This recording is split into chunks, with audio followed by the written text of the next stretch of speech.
आप जो पढ़ रहे हैं आप उससे कहीं अच्छा पढ़ सकते हैं। बस आपको ज़रूरत है एक सही शिक्षक की। यदि किसी भी बच्चे को सही शिक्षक, उसको समझने वाला, उसकी प्रतिभा को समझने वाला, बच्चे किस तरीके से समझ रहा है उस तरीके को समझने वाला शिक्षक यदि मिल जाए तो बच्चे जिस स्तर पर है उससे कहीं आगे वो हो सकता है। केवल आपको ज़रूरत है बच्चे को सही शिक्षक तक पहुंचाने की, क्योंकि कोई भी बच्चा जन्म से मंदबुद्धि नहीं होता, कमज़ोर नहीं होता। केवल यह है कि उसको इंटरेस्ट नहीं आ पाता है।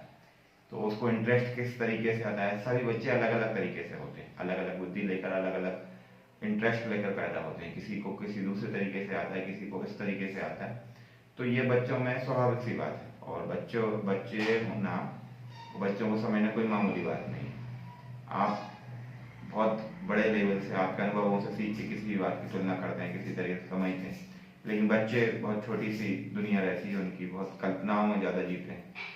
उनको ये नहीं पता रहता कि क्या संभव है क्या संभव नहीं है, वो बस सोच सकते हैं। वो उनकी अजीब कल्पनाएं चलती रहती हैं। उन कल्पनाओं का और वास्तविकता का जो मेल हो कर सके, जो उस मेल को समझ सके और उनको समझा भी सके, वो वास्तव में सही टीचर होता है।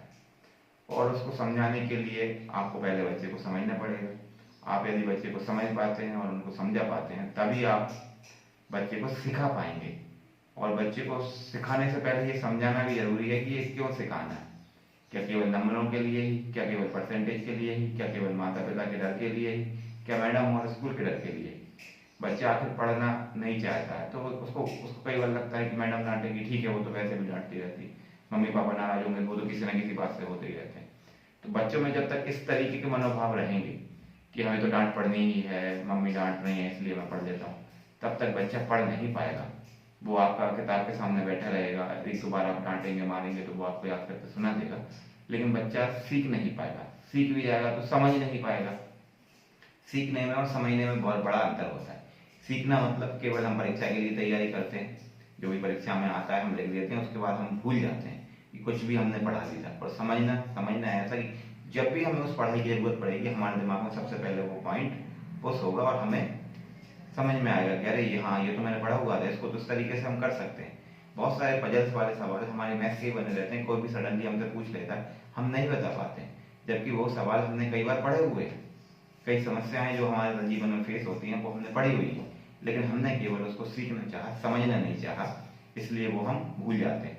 तो समझ विकसित कैसे करें, इसके लिए सबसे पहले आपको बच्चे को समझना पड़ेगा कि बच्चा क्या समझना चाहता है, किस तरीके से समझना चाहता है और कितना समझ सकता है।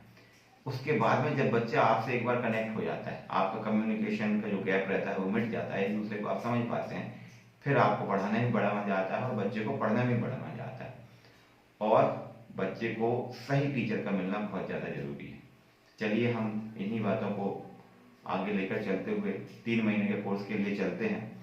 इन 3 महीनों में हम किसी भी बच्चे को यदि मैथ्स में कोई भी प्रॉब्लम आती है, किसी भी तरह की समस्या आती है, उसको सॉल्व करेंगे, उसको समझाएंगे और आपके बच्चे को इस तरीके से कर देंगे कि जीवन में कुछ भी हो जाए उसको मैथ्स में समस्या नहीं आ सकती। मैथ्स उसका सबसे फेवरेट सब्जेक्ट बन जाएगा।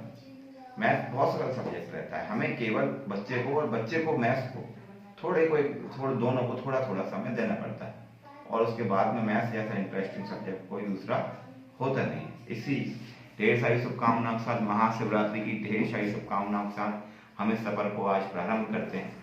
और आज ये फरवरी के चल रहा है, मार्च अप्रैल मई, हम देखते हैं कि आपके बच्चों में कितना परिवर्तन आया।